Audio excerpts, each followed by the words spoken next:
Hi, today we're going to talk about the recursion assignment.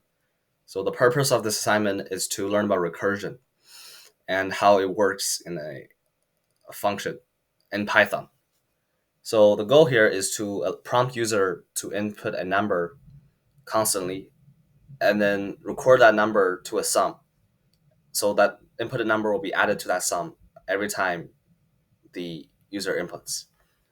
And then eventually when the user inputs an empty input, this is the exit case for the recursion. It will eventually just show the total sum, and that will be it for the process. So to start off, everything again is in a for loop, so it allows user to do many cycles of this kind of stuff. Um, yep. Then we take the current sum as a parameter. To start off, there is no sum, so it's all set as 0. Then we look at the function itself. Again, as a parameter of a sum, it prompts the user to input a number.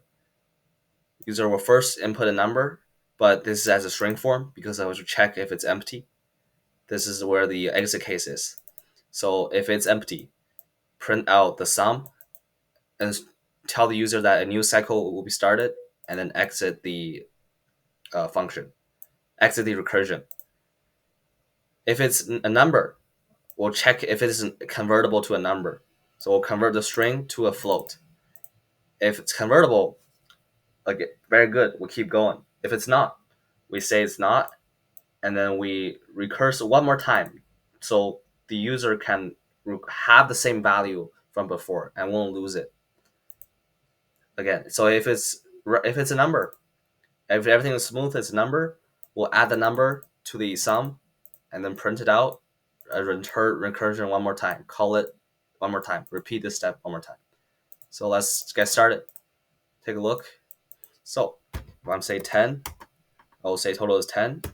If I want to add 2, another 2, 14, 45, I can say 59. And then if I want to exit, I will just click that and say new cycle starts below. And then I'll start 10 again. It start with 10. And if I want to do another 12, and then say I enter something different.